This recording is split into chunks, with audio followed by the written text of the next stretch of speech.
At salamat kay pagtuo ko salbar ko karon ba.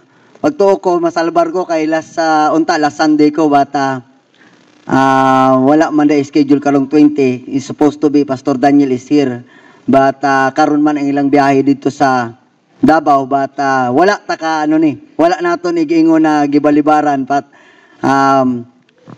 gadahom ko na masalbar but anyway God is so good sa atong kinabuhi. Thank God sa mensahe sa awit kanina, no? Napakaganda ng message nung Somebody Touch Me kasi it's a story about how the Lord Jesus Christ doing His miracle to everybody, especially sa kanyang panahon na pinagkaloob niya sa mga tao at very privileged yung crippled man, yung bulag, at yung may sakit na pinagaling ng Panginoon sa panahon niya. And that's the reason why we serve the Lord because He is the same yesterday, today, and forever. The God that we are serving today is the same God na sinerbisyuhan ng ating mga forefathers. And that's the reason why na kayong umaga, very privileged para sa atin na makapunta ng bahay dalanginan. So, huwag kayo magtataka bakit nag-switch akong Tagalog because meron tayong mga followers at saka sa Facebook, monetize na tayo sa ating Facebook sa Anabaptist Church, no? Monetize na yan. So, monetized by the Lord. Hindi, monetized by the Lord. No? Anyway, napunta na to sa ibang lugar, especially in Manila, different part. Most sa ating lingwahe man good diri sa Cebuano ta. But may mga ibang nag-personal message na dapat nagtatagalog yung mga preacher sa Cebu. But anyway, let us pray that the Lord leads us into a message na mas maganda ma-challenge sila rin na makarinig ng salita na in Tagalog vernacular kasi kailangan din nila doon sa Manila. Marami tayong mga membro na nag-watch, especially from Luzon. Yung mga membro natin dyan, we regards them also. Salamat sa inyong pagsuporta, especially sa ating Facebook Live. And not only to them, but also to every part of the universe, every part of the world na may mga membro din sa ibang bansa, no? Mga nagtanaw din. So, mga sagol-sagol na, Bisaya, Tagalog, English. So, anyway, it's a privilege for me once again. And I thank God that our visitors, second time visitors, si Sister Celeste, I call her sister kasi nakatanggap na sa Panginoon. Last month ago pa nung nakabisita ko sa with of course si Brother Melory is a former member natin sa Talisay Anabaptist Church before, Anabaptist Church Talisay.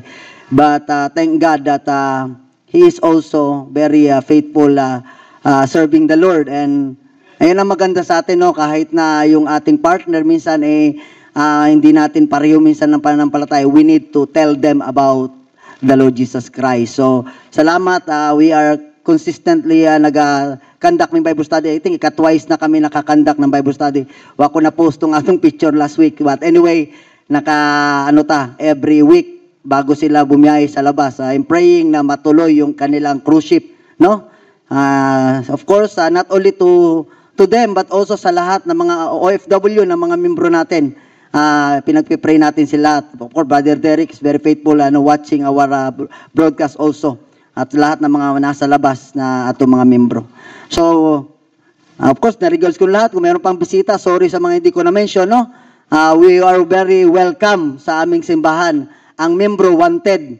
Kasi member na kaya wanted. Pero kung ikaw, hindi ka pa membro simbahan, you are very much welcome in our church. So, we give God the glory na nandirito ka ngayon. So, our text this morning, I would like to invite you to please all rise up and open your Bible in the book of Proverbs 27 verse 1. It is the verse na ating babasahin. I will read first reading and then we will read together and then sa last part babasahin ko ulit. Okay, the Bible says, "Boast not thyself of tomorrow, for thou knowest not what a day may bring forth." Let's all together right now. Atong basahin, verse 27, verse 1, Proverbs. Ready, start. "Boast not thyself of tomorrow, For thou knowest not what a day may bring forth. Again, once again, ang basahin, boast not thyself of tomorrow, for thou knowest not what a day may bring forth. Let us pray. Gracious and loving Father, once again, we are so thankful, God, na dinala mo kami rito sa iyong banal na simbahan. I pray and we ask your guidance. Cover me with your precious blood. I am nothing without you, God, and I ask the power, through the power of the Holy Spirit, and encamp this place by your holy angels. We pray for each one of us that we could learn something from thy word. Help us, Lord, to be teachable, even also remind us that this verse is enough for us to understand that our life is uncertain in this world. We thank you and we give you back the praises and the glory once again in Jesus' mighty name. Amen. Please be seated. Medyo struggle ko kay naganta na himo na mensahe, but the Lord leads me in this topic this morning. Gabi, dugay na ta nakatulog gabi, and then nagchat nila Sister Melore, Brother Melore, at saka si Sister Celeste. So, samtang gaano ko na, kain ko na ama mo yung mga background sa music, no? So, that's the reason why na karong nga buntag, I would like to encourage you, not to listen, but I believe na kining atong mensahe, there is connection in sa music industry sa ating sanlibutan, no? I search, hindi ako original, I search yung composition nitong na-recall ako nung nindot ng kanta tong sabi sa isang yung I Will Be Here, composed by Stephen Curtis Chapman, no? Mayroon akong basahin na praise sa iyang lyrics. Ingon siya, tomorrow morning if you wake up and the sun does not appear, I will be here. If in the dark we lose sight of love, hold my hand and have no fear. Because I will be here. Ingon siya. I will be here when you feel like being quiet, when you need to speak your mind. I will listen. I will be here when the laughter turns to crying, to the ultimo sulat ko, hindi ko na maintindihan. Through the, sino naka-memorize ang word? Through the winning, losing, and trying, well together, cause I will be here.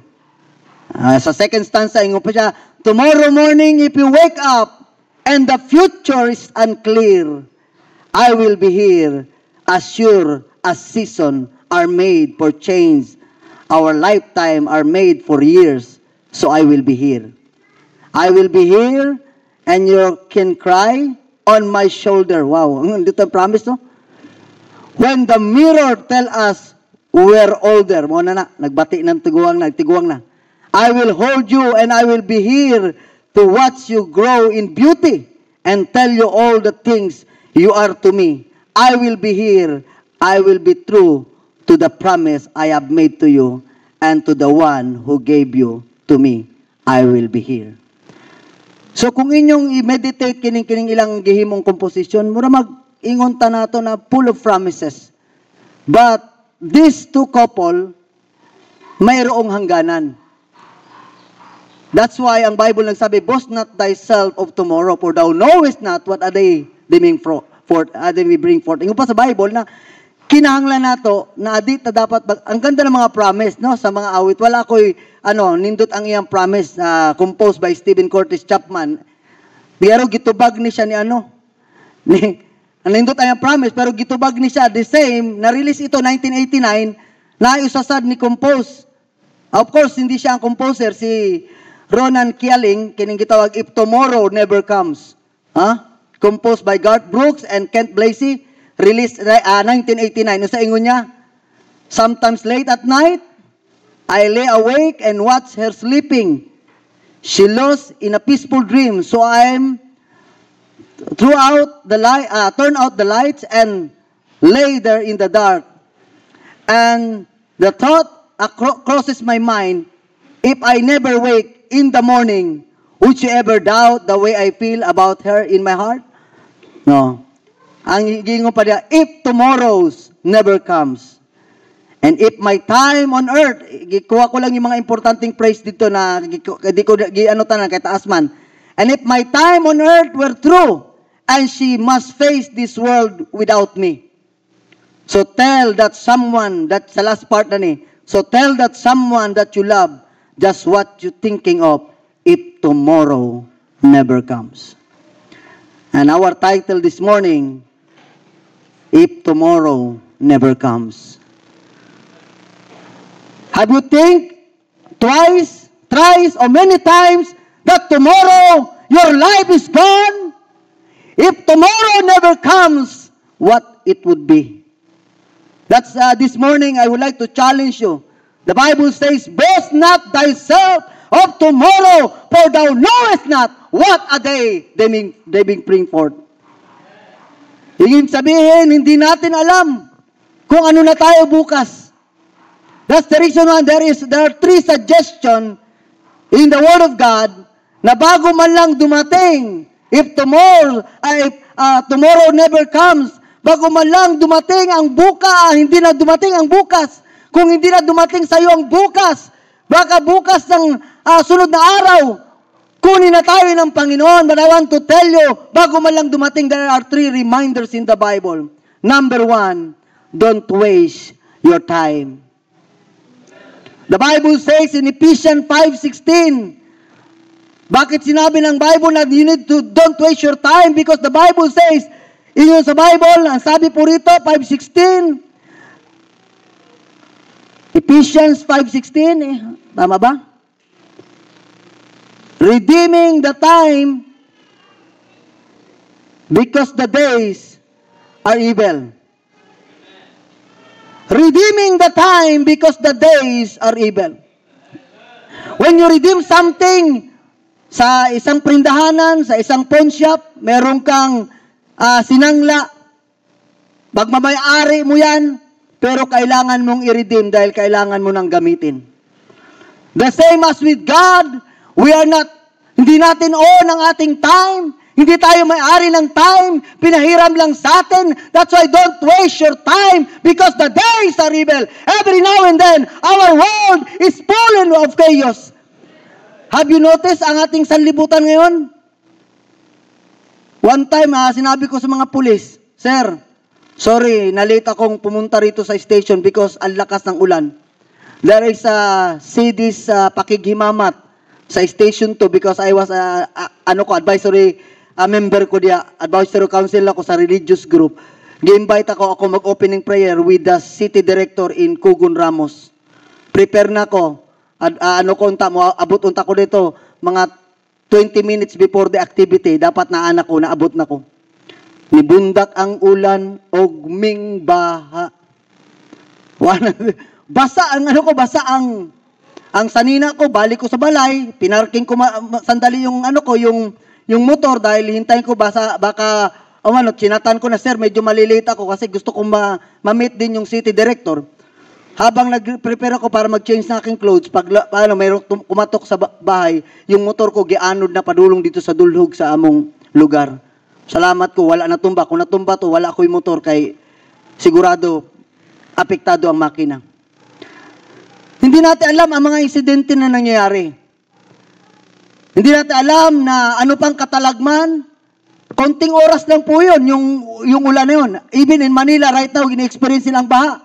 Konting oras lang yun, ilang oras lang yun. Pero kung pareho ito na i-allow ito, of course, hindi na i-allow ng Panginoon. Kung i-allow ng Diyos yung panahon ni Noah, 40 days and 40 nights, na walang hinto-hinto ang ulan, buka ang lupa at lumabas ang mga fountain, mga tubig, anong gagawin natin?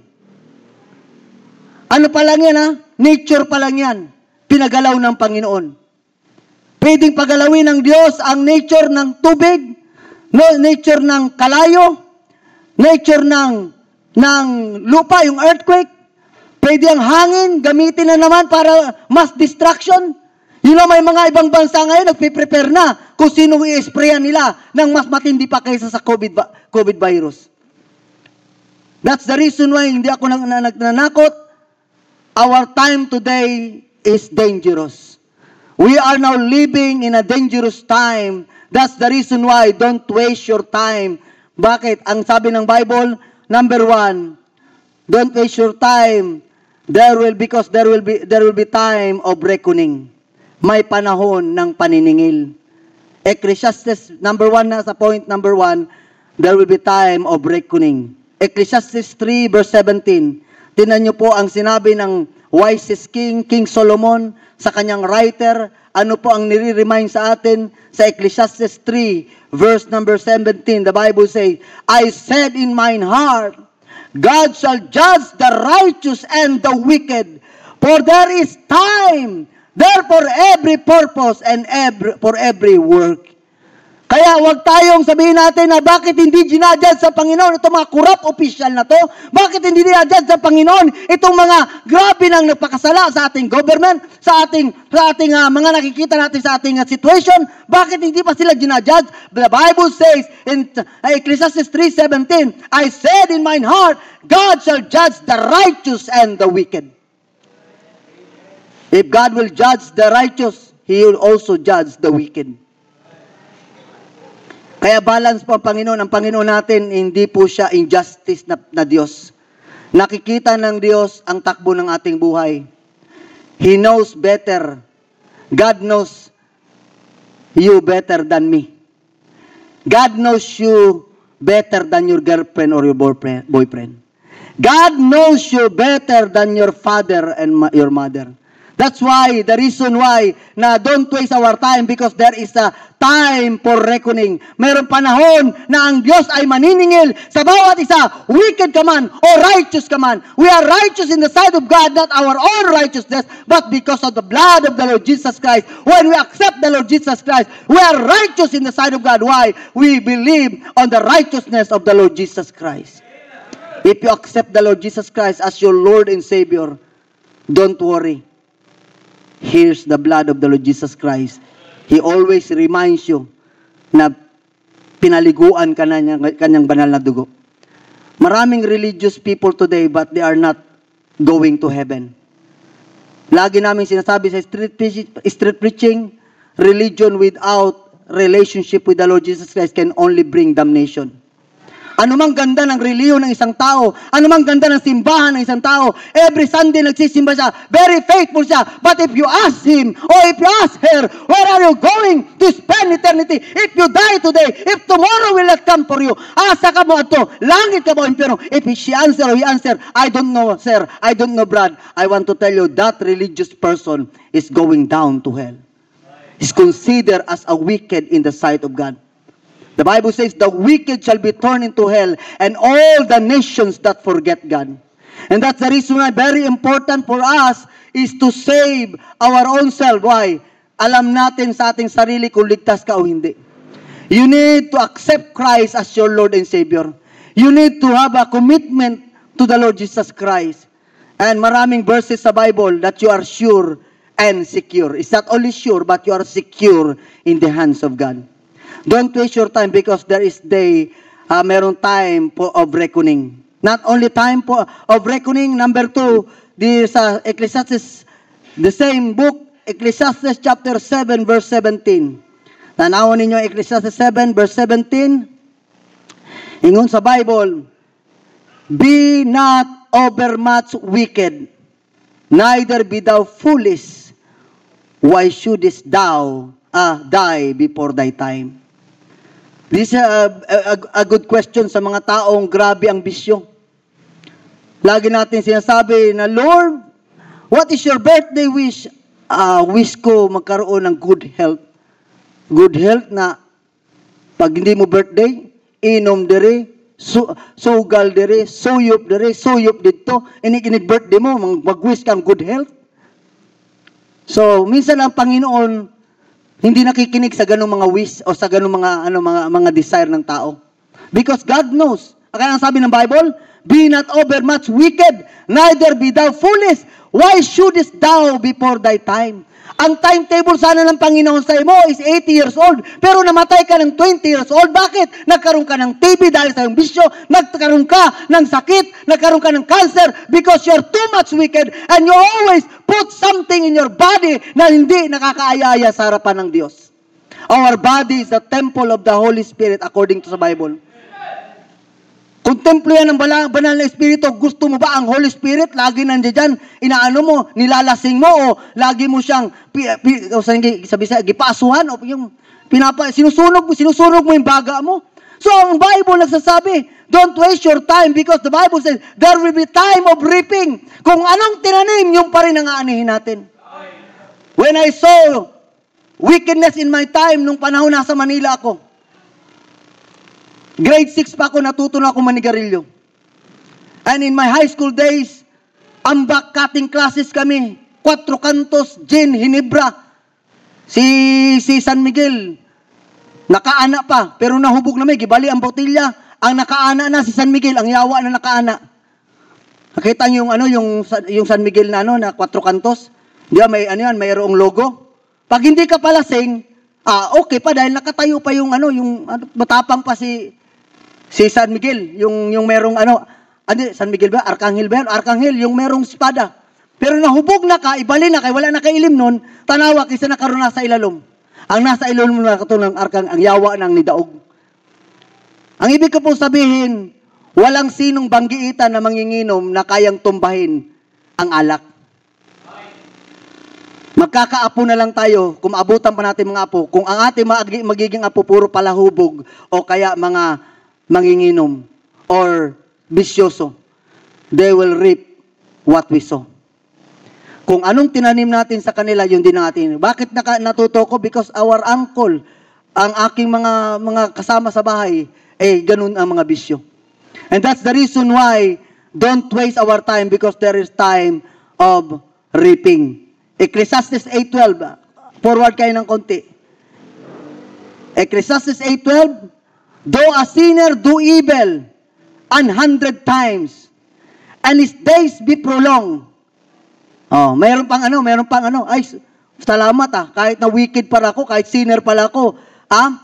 Though a sinner do evil 100 times, kahit na 100 times, para maging yung mga makasalanan gumawa ng kasiraan. Ano sabi? And his days be prolonged, kahit tumaas pa sabi ang kanyang paoras. Yet, surely I know that it shall be well with them that fear God, which fear before Him. Ibig pong sabihin, kahit na sabi nagmamalaki ito mga taong mga makasalanan, na okay pa sila.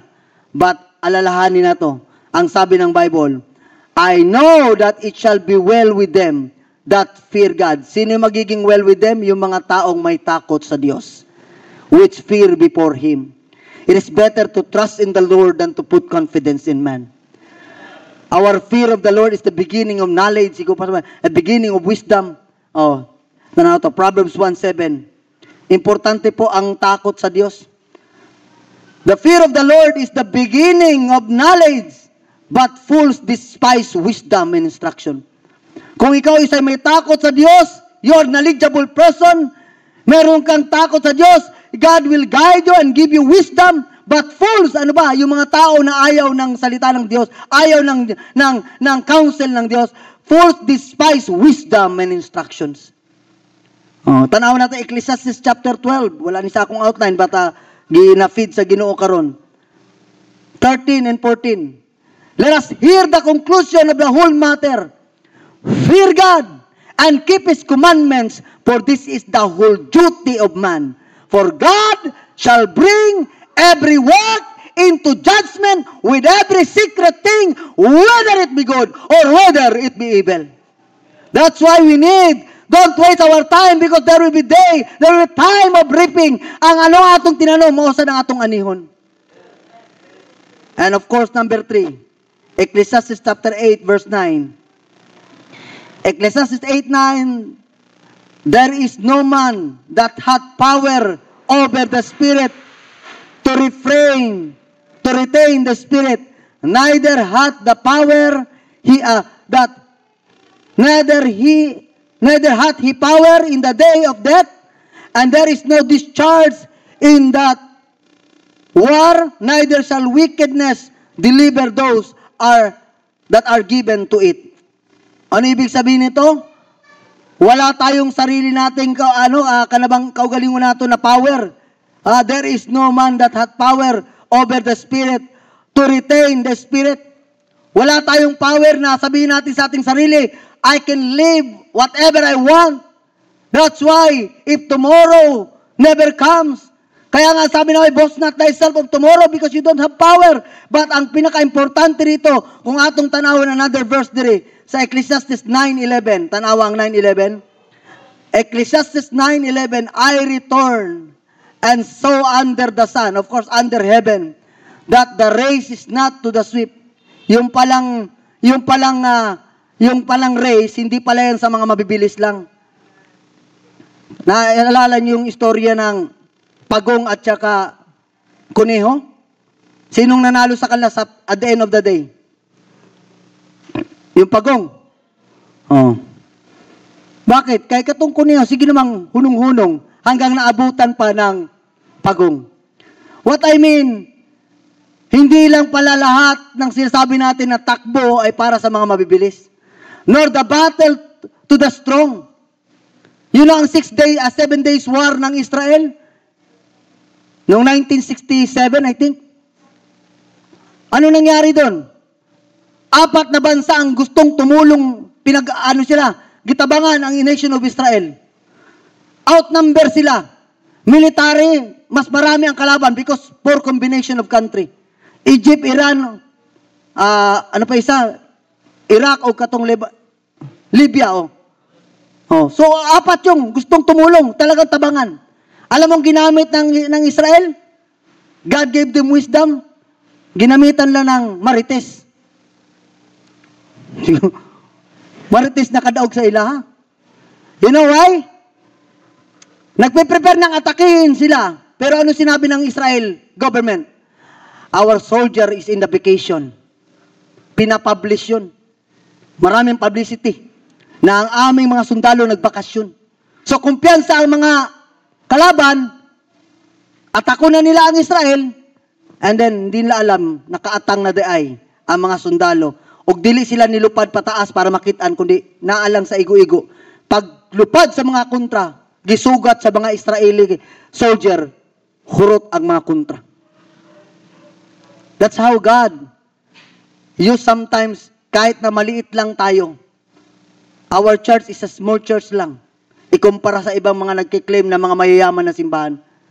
But how about our involvement? How about our ministry?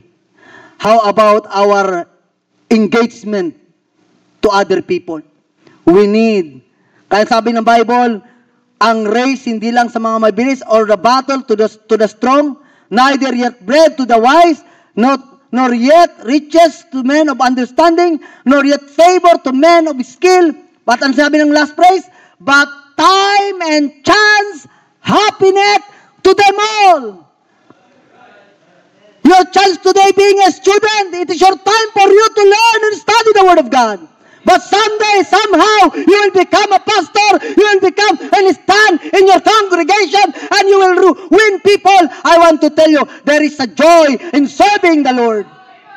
It's time for you to serve our world. Of course, bakit hindi ko minimension ng sanlibutan? Because this world is not our home. We are just a passing through. And that's the reason why we need to understand, don't waste your time because there will be time of ruling. Not only time of reckoning, time of reaping, but time of ruling. You yourself, you rule your own self. As a student, alam mo kung ano, saan ka ang limitation mo. Yung mga estudyante karon na mga batanon pa, hindi pa nakagraduate ng college, nag-uyab-uyab na. You know your limitation. You know yourself. You know your goal. Asa padulong imong kinabuhi. If you are hit by early pregnancy, I want to tell you, the end is near. And now, the end is near. Para sa imong karir, undang ang tanan. I want to tell you, the Bible is not closed about the reminder for us if tomorrow never comes. Sa mga estudyante, be serious in your study. Be serious sa pag-dedikar sa inyong kinabuhi. Sa mga tanan nagatrabaho, sa ato mga workers, sa kalibutan, we need to understand that you are ruler of your own. Ikaw ang boss sa imong kaugalingon. Nobody will dictate you unless God. The God of this, the God in heaven, even the Holy Spirit that we have, that is our guidance and our comforter. Every time you are in your corner sa imong room, you feel sometimes discouraged, sometimes you cry by your own. I want to tell you, kahit hindi ka nakita sa iyong sariling problema, sa may mga problema ka pinagdadaanan, the God na nakita sa iyo, the God of heaven, nakikita niya ang iyong pinagdadaanan, and the Holy Spirit will comfort you. I want to tell you, yet you rule yourself, but God is the greatest ruler in our life. He rules you. Sabi nila, hindi naman ako nakita ng Diyos. Yes, hindi mo nakita ang Panginoon, pero ang Panginoon, nakikita ka niya. That's the reason why don't waste your time, because ang tulo ka suggestion is very important. There will be time of reckoning, time of reaping, and time of ruling. Number 2, tatlong bagay lang ito. If tomorrow never comes, don't wait your trouble. Ayaw pabuta ang trouble sa kinabuhi na moabot. Why? Anywhere, everywhere, there is trouble. Trouble in this world. The Bible says, kung atong basahon sa Proverbs 29, verse number 2. Morning kinindot na verse. Proverbs 29:2. Tanawan nato ang giingon sa Bible, sa Proverbs 29:2. Very clear ang sinabi ng Bible. No, Proverbs 29:1. I'm sorry. Proverbs 29:1. He that being often reproved, harden not his neck, shall suddenly be destroyed, and that without remedy. Ang Panginoon, hindi po close ang Bible. Hindi po sarado ang Biblia sa bawat isa sa atin. Even these people, without holding the Word of God, hindi lang nahawakan ng Bible, yet they listen to the Word of God. Every day, I believe na ang Panginoon nakikipag-usap sa kanila. Kung hindi man sila nakapagbasa, but God remind them of the beauty of the world. God remind them of the life na pinahiram sa kanila. But God always reprove them. God always remind them. But the Bible says, he that being open reprove, harden not his neck, shall suddenly be destroyed, and that without remedy. Look at Proverbs chapter 1. To prove my point, ang Bible nagsasabi sa Proverbs chapter 1. Chapter 1, verse number 24. Proverbs chapter 1, 24, the Bible says, because I have called, and ye refuse, I have stretched out my hand, and no man regarded. The first point here, don't wait your trouble. Ano bang causes of trouble? The causes of trouble, number 1, is when you refuse. Okay, sana walang problema. If God talk to you, huwag mo i-refuse. Maraming tao karon in-invite mo sa simbahan, they always refuse. They say, I have no time. They said, next time na lang. They said, maybe, pag meron akong time. Here comes the problem. Nung nasa hospital na siya, doon pa lang siya nasabi, how I wish I could go to church. How I wish I can do something for God. But here I am, paying this bill, napakamahal ng hangin. I am in the ICU right now. How I wish nung malakas pa ko, sana pinagbigyan ko yung encouragement sa salita ng Diyos. Kaya huwag kang magsisi, huwag kang magmahay sa Bisaya. Huwag kang magmahay, diba? Na mayroong taong concern, nagpakabana kanimo. If my father has no concern, if my stepfather, Pastor Benz Bartolata, has no concern sa aming magkapatid sa Manila, siguro mga ilang taon na patay na ako, wala na ako nitong sanlibutan. Because of my vices, because of everything na pinuison ko sa aking buhay. But thank God, God used somebody, God used a pastor, a missionary, who preached the word of God in Novaliches, Quezon City. When I hear John 3:16, that's the turning point that the Bible says, "For God so loved the world that He gave His only begotten Son, that whosoever believeth in Him should not perish, but have everlasting life." Nung in-explain sa akin, gusto mo bang hindi ka malaglag? Gusto mo bang hindi ka maimpyerno? Therefore, you need to accept the Lord Jesus Christ in your heart. And when I hear that words, I believe in God. I believe on the Lord Jesus Christ. He is the only way to heaven. But sometimes, maraming tao na nag-refuse sa salita ng Diyos. Don't worry, mga soul winner, kanang panggawas nyo sa hapon. Say, di man ta kanabang perfecto good mo share. May mga time talaga, may mga tao, pagtatawanan tayo, ano tayo, kanabang biyay-biyayon to. Don't worry. Be happy. Why? You are doing your job well sa harapan ng Diyos. But someday, those people, papakita ng Panginoon ang malaking CCTV when they are in hell, trying to ask for help. The Lord will said, mayroon tao kung pinadala, pero you refuse it. I called you, but you refuse.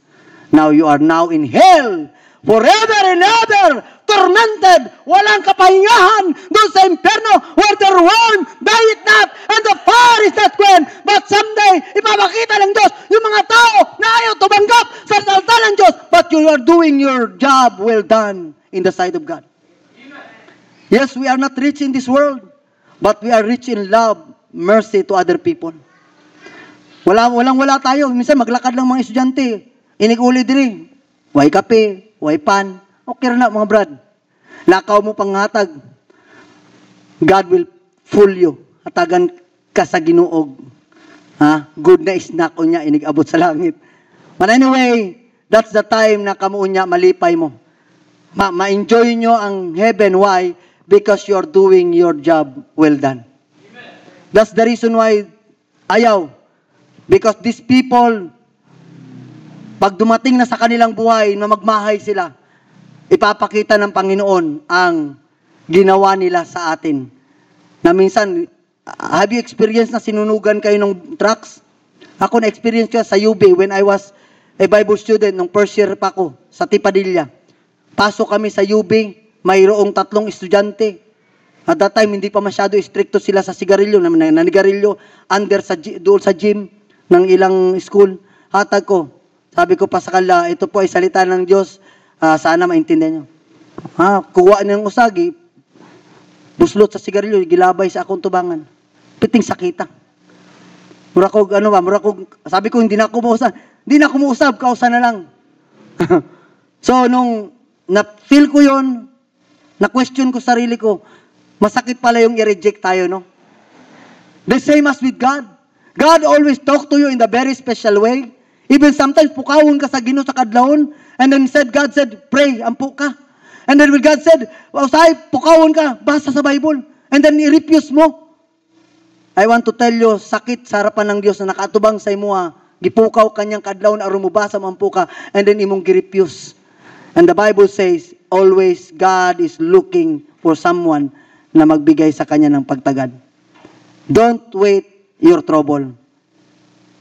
The causes of trouble when you refuse. Number 2, Proverbs 1:25. But ye have set on naught all my counsel, and would none of my reproof. Ibig sabihin, gibabagan. Kumbaga, ito yung counsel ng Diyos, imong gibabagan. Sometimes in our family, when you desire to have Bible study in your home, but there is always paryente nimo na dili gusto Bible, ang gusto tradition, moingon dayon kanimo, sabihin dagat sa'yo, huwag mo yan, kay ibang tinuhuan na, ibang reliyon na, at ilang gibabagan. I want to tell you, great is the reward someday. Malaki ang kanilang judgment mamaya na harapin sa Diyos, because they put stumbling block, they put barriers sa Word of God. And that's the reason why don't wait your trouble, because sometimes causes of trouble is when you rebel against the Word of God. Rebellious spirit is in our world today. Look at these people na pag mag-preach ka, may mga tao mangyami, dili sila ganahan. But I want to tell you, when you accept the Word of God, when you receive the Word of God with readiness in your heart, with a joyful heart, I want to tell you, the Lord will bless you. The Lord will bless and will give you more strength. Because the Word of God is the strength of our soul. But the Bible says, maraming tao nagput og stumbling block, kumbaga babag sa buluhaton sa pulong sa Ginoo. That's the cause. Ika-tatlo, the last, sa point number 2, don't wait your trouble, because causes of trouble is when you refuse, when you rebel, and Proverbs chapter 1 verse 30 and 31. The Bible says, they would none of my counsel, they despise all my reproof, therefore shall they eat of the fruit of their own way, and be filled with their own devices. Ialaw na lang sa Ginoo kanimo na. Ialaw na sa Ginoo na ikaw tungod giimong gihimo mo ni, therefore shall they eat of the fruit of their own way. Ialaw na sa Ginoo, sige, yan naman ang gusto mo, kaya yan ang mangyayari sa iyo. So be it, sabi ng Diyos. Ikatatlo, Proverbs chapter 1 verse 30 and 31. Mo ni siya ang atong reference. Number 3, according diri sa ating point number 2, don't wait your trouble. Causes of trouble is when you retreat. When you said retreat, nakarinig mo, no retreat, no surrender. Kung mo sibog ka, maunang time na makakos ka og trouble sa imong kaugalingon. Pag sinabi ng Panginoon, you must hold the Word of God. You must follow the Word of God. Don't retreat. Ayaw atras. Padayon sa pulo sa Ginoo. Padayon sa pagtuon. Padayon sa pagpangalangan. Why? Because that is the reminder of God. But sometimes, ikaw mo atras ka, ang trouble unya mo abot kanimo. There is always reminder from the Word of God that you need to follow the Word of God. That's the reason why, if tomorrow never comes, sabi ng Bible, don't wait your trouble. Number 3, the last one. Number 3, Job 29 verse 4. Sa Job 29, chapter 29 verse 4. Anawa na ito ang ingon ni Job. Si Job, grabe ning kaalam na binigay ng Diyos sa kanya. In spite ng pinagdaanan niya, grabe. Sakit ng kanyang katawan, halos yung inulod na, giuod na yung kanyang katawan, giulod na iyang lawas. Pero unsa pagyapon na yung prinsipyo sa Bible? Job 29 verse 4. As I was in the days of my youth, sabi ng Bible, when the secret of God was upon my tabernacle. Basahin natin verse 1, saka tagamay. Moreover, Job continued his parable and said, Oh, that I were as in months past, as the days when God preserved me. Thank God. Job acknowledged the preservation of God, na sa kanyang mga panahon ng mga paghihirap, sabi nga rin, God preserved me. When His candles shine upon my head. Of course, the light of God. And when by His light I walk through darkness. Di siya nahadlok, bisa pangit-ngit ang iyang giagian. Pero ang nakaganda sa verse 4, as I was in the days of my youth, nung ako'y batanon pa, when the secret of God was upon my tabernacle. What is my point here? Don't worn out your talents. Ano nakunik man nato sa life ni Job? Kano sa ka ba render na imong talent? Kanang tiguwang na ka? Of course, I'm not saying na ang mga tiguwang o may mga edad na, di na sila pwede mo rin. But samtang batanon ka pa, you need to give your full strength to the Lord. Because maybe tomorrow is too late. Or tomorrow will not come for you. Naiyatag mo sa Panginoon ang iyong talent. Don't worn out your talents. A lot of people today are talented, maraming talent. But sometimes they waste their talent to the world. Sometimes they did not use it to God. When you use your talent to God, I want to tell you, God will reward you in due time. Yes, sometimes people will commend us, you're good, you're so smart, na ang lahat ng commendation, but that is only in this world. But the real commendation someday, when we hear sa Panginoon, na well done, thou good and faithful servant. Mao ning giingon diri sa verse, tanawan nato ang Job 36 verse 14. Dagan ta Job 36 verse 14. Ang ingon sa Bible sa Job 36 verse number 14. Okay, they die in youth, and their life is among the unclean. Bago ko palang nakita ning verse na ni, na impressed na anugyo ko nini. Nakigistorya gud ang Ginoo diri sa ako ang kaning verse na ni. That's why I need to memorize it when we have this youth camp. It's a good message. They die in youth. May excuse ba ang mga batanon? Di siya mamatay, batanon pa? Yes. They can die today, they can die tomorrow, maybe sunod na araw.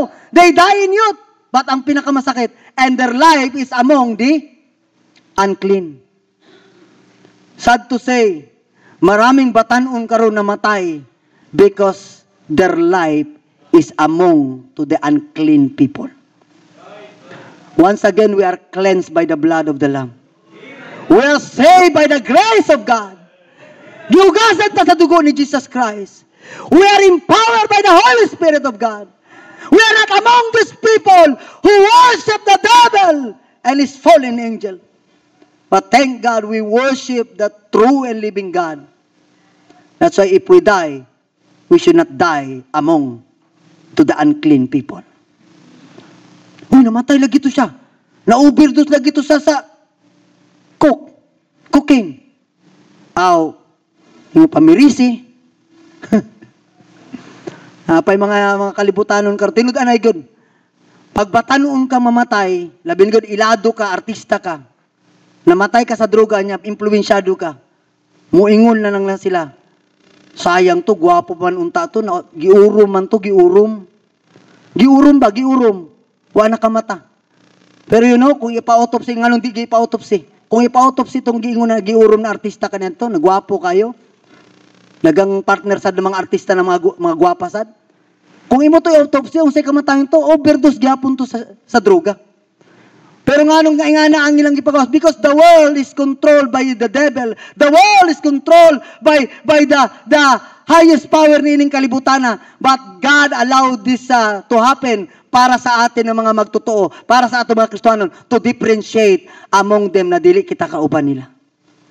And that's why the battle against drugs na nagitukod sa atong former Pastor Danny Bernales, is a good legacy for us na ating ipatuloy, because a lot of young people today are destroyed by the devil through illegal drugs.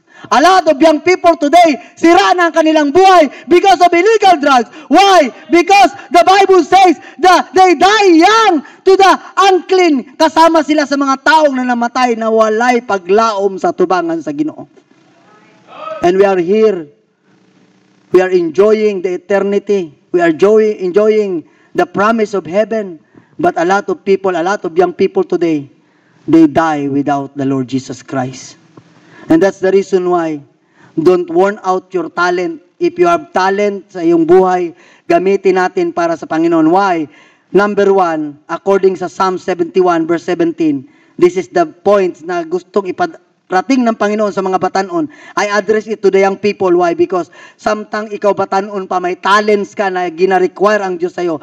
Psalm 71 verse 17. According sa Psalm 71:17, hingon sa Bible, kung tanawin ninyo ang verse, it's a very good verse, dapat jot down nyo.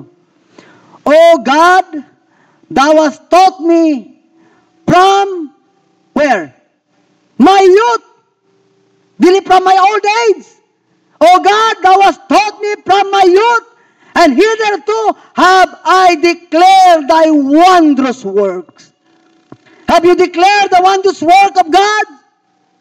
Gideclare na ba nato ang kaibulungan na mga gihimo sa Dios sa kinabuhi sa tao? And that's the reason why don't ward out your talent. Number 1, declare the wondrous works of God. You need to declare the wondrous works of God. If you are saved, you need to declare the salvation that you have. If you are blessed by God because of a good family that you have, You must share to other people that my family is a Christian family. If you are blessed because you received the Lord Jesus Christ as your Lord and Savior, and you are not going to hell anymore, you share it and you declare it, because that is the wondrous work of the Lord Jesus Christ in your life. But sad to say, we always kept our own testimony. We need to tell others also. Number 2, not only declare the wondrous works of God. There is a Psalms 103 verse 5. Dito mula ka sa book of Psalms. 103 verse 5. Nanawa na ito ang Psalms 103 verse 5. Who satisfieth thy mouth with good things. Praise God. So that thy youth is renewed like the eagles. Praise God. Ang mga kabatanunan, ginaremind. Ayaw paabutan na mag-ugod-ugod na ka. May usa ka tao, na-mention na sigurong ilustrasyon, balik-balik na ilustrasyon. May isang magandang babae na bata pa, 20 years old pa siya, nung iniwanan niya ang kanyang simbahan. Kasi nagmalaki siya, siya ang soloist, magandang boses, napakaganda ng boses ng babae niyan. Maganda at may talent talaga. At sinabi niya sa pastor, ano muna ako kasi mag-a-apply ko singer doon sa ibang bansa. Sa madaling salita, hindi naman kontrol ng pastor ang buhay ng isang Kristiyano, inalaw. So after 40 years, bumalik yung babae. Hindi na nakilala ng pastor, hurot ng mga ngipon. 20 plus 40, 60, siguro grabing bisyo dito. Nahurot siguro sa cocaine, sa unsa na iyang gums niya na nadaot agad, mura daw, kalabira, bati na daw na. Niabot daw sa katigulang one time sa isang simbahan at lumapit sa pastor. Niingon daw ang tiguang, Pastor, mabalik na ko pangalagat sa ginyaw, pastor. Ha? Kisa man ka? Ako sa diit si Angela, pastor. Ikaw na, Angela. Ngano naman imo, hurot na imong ngipon. Karon pa ka mabalik pagpangalagat sa ginyaw, wa na kayong ngipon. Muingon dahil si Angela, kay pilosopong dako man dito. O sa din pagpangalagat sa ginoo, pinaakay? Dili tuod pinaakay ang pagpangalagad sa Ginoo. Pero samtang batanon ka pa sa ingon sa Ginoo, Psalms 103 verse 5, who satisfieth thy mouth with good things. Malipay ka, nag-bless ka sa Ginoo, sa kusog, sa kagwapo, sa kagwapa, sa imong kinabuhi, nakakapay kusog, kaya mo pang magtrabaho para sa Ginoo, as thy youth, sabi, is renewed like the eagles. Every day, God gave us strength. That's the reason why, number 2, don't worn out your talents. You must magnify the good things from God. Not only declare the wondrous works of God, but number 2, magnify the good things from God. When you use magnifying glass, imong tan-awon good. Ngunit ko kayo, wala mang ko'y nakitaan Ginoo. Pero kung mugamit ang magnifying glass, which is the Word of God, tan-aw nimo ang gamay na uy, ninduta gud ang gihimo sa Ginoo sa kinabuhi. Ang magnifying glass na siya, morning mo, tan-aw na sa piting gamaya ng mga butang. So akala mo butang nang nagamay sa tubangan sa Ginoo. Pero sa ikaw di ay kung kamao ka mo magnify, kamao ka mo pasalamat sa Ginoo, bisan gagmay lang na nabutang, I want to tell you that's a great things from God. Maliit lang yan na bagay, pero sa harapan ng Diyos, malaki yan. And that's the reason why, don't worn out your talents, magnify the good things from God. And the last one, don't worn out your talents, Psalm 71 verse 5. Psalm 71 verse number 5. Ang ingon sa Bible, sa Psalm 71:5,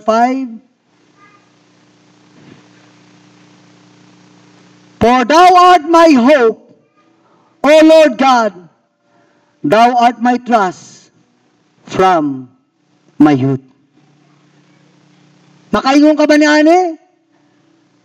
Ginoo, ikaw akong paglaom. O Ginoo, ikaw akong paggisaligan. Gikan sa akong pagkabatanon. Sometimes we trust sa mga butang sa kalibutan. We trust sa mga bagay na in-offer ng sanlibutan sa atin. But I want to tell you, don't forget to trust sa mga ginawa ng Diyos sa ating buhay. The Bible says, you need to trust, for thou art my hope, and O God, that thou art my trust from my youth. Habang ikaw batanon pa, you need to trust in the Lord. Not only don't worn out your talent, declare the wondrous works of God, magnify the good things from God, and the last one, attach your hope and trust in God. Asan man naka-attach ang iyong hope and trust in God. You know, the Bible says in Colossians chapter 3, if I'm not mistaken, this is the last verse I think. Yung sa Bible, sa Colossians 3, I would like to read this one. If you then be risen with Christ, as a Christian, as a Bible-believing Christian, as a born-again, real, na-convert, nakadawat ka sa Ginoo, you are risen, kasama ng Panginoon, nabanaw ka, kauban ni Kristo kay siya namatay para sa iyong mga sala. If you then be risen with Christ, anong sinabi? Suggestion? Seek those things which are above, where Christ sitteth on the right hand of God. Set your affection on things above, not on things on earth. For you are dead and your life is hid with Christ. Thank God that the Lord will remind us that we need to set our affection on things above, not on things on this earth. You know, someday, God will remind us, pangutan-unta niya, asa man naka-attach ang imong paglaom. Sa imo bang kaugalingon, sa imong bank account, sa imong asset, sa imong talento. Yes, our talent is God-given talents. Hindi yan pinagkait ng Diyos sa atin. Thank God kung iba sa inyo mayroong 5 talents, 10 talent, and multiple talents. But I want to tell you that talent is not enough if you don't use it for God's glory and honor. You need to attach your hope and trust in God. Ingon pa sa sulti dire, when you reach your goal in life, like prestige, fame, wealth, and popularity, at the end of the day, when there is no God in it, that's the time He will say, when you say nothing at all. Makaingon na ka when you say nothing at all. Na-reach mo man imong goal, imong prestige, imong fame, imong wealth, popularity, pero kung wala nakauban ang Ginoo niya na iligabot sa panahon, makaingon, when you say nothing at all, wala na ang lahat, walay kapuslanan, vanity, vanity, all vanity, and vexation of the spirit. And that's the reason why si Solomon is a man na nag-remind ka nato. Sa iyang mga writings, most of the writing of Solomon, yun ang binasa ko, why? Because Solomon is the greatest man na nabuhay, na pinakadato sa iyang panahon. Solomon is the richest and wealthiest man in his time. But why he said, vanity, all are vanity. Why? Because in this world, we can carry out, verse 1 Timothy, chapter 6. Okay. 6-7. No? Yan na gina, basta ikaw musali ka sa giya sa Ginoo, mugawas ang mga verse. The last verse that I'm going to read, 1 Timothy 6:7. For we brought nothing into this world, and it's certain we can carry nothing out. Bisan pabuling mo sa kuko, di mo mudala na sa langit. The only things that we can say to God is the souls of man that you won to the Lord. Is the things that you have done for Christ. Only one life, so soon it will pass. Only one life for Christ will last. Only one chance. Ano to? To do His will. So give to Jesus all your days. That's the reason why importante we need to dedicate our life, because if tomorrow never comes, don't waste your time, don't waste your trouble, and don't turn out your talents. God is merciful to us. We believe God is a merciful God. Nag-remind siya nato na in this world, we are just passing through. Always, i-remind sa to. So, mag-ampo ta, pasalamat sa Ginoo. Diya sa imong gilingkuran, please bow down your head. Ngayo tagtabang sa Ginoo, giya. Maybe ang Ginoo nakigistorya kanimo, nakigatok nimo na may mga time na gisalikway mo na siya, May mga time na imo na siyang gipadaplin. But sometimes ang atong Ginoo na imo na lang siyang medicine cabinet. Kung may mga pagkinanglan, tadya palang tamo, duol niya. Pero karong nga buntag, I would like to challenge you to pray to God and ask guidance and blessing sa imong kinabuhi na mugrota sa spiritual na bahin. We know na ang devil ay kanunay siyang nag-distract sa atong pagpangalagad. And let us pray and ask the Lord's blessing. Loving Father, thank you, Lord, for this morning. Once again, you challenge and remind us, Ginoo, if tomorrow never comes, kung sa may mahitabo sa among kinabuhi. But Lord, we always trust on your timetable. Ikaw lamang nakasayod sa oras, panahon, o gigayon, na diin imo kaming gamiton, o imo na kaming kuwaon. We thank you, Lord, for a reminder. We thank you, Lord, for giving us this chance to listen to thy word. Be with us as we continue to serve you, to give you praise and glory and honor. In Jesus' mighty name. Amen. God bless and good morning, tanan. Amen. No? Thank you, Brother Anthony, sa mensahe as a reminder sa matag usa kanato no nga kinabuhi dili no matagan. No? So samtang ang kamatayon wala pa maabot sa tong kinabuhi, serve God faithfully, no? Kaingon ng Bible, whereas you know not what shall be on the morrow, or what is your life, it is even a before that appeareth for a little time, and then vanisheth away. So ayaw kumpiyansa kaysa naingunan, no? Samtang bata pa, ipagamit na ang imong kinabuhi diha sa Ginoo. Okay, dili na ko magdugang kay mag-meeting pa si Brother Oscar, no? So ako ihatag ang panahon sa iya karon nga buntag, no? So wait for a while, no? Para sa short meeting.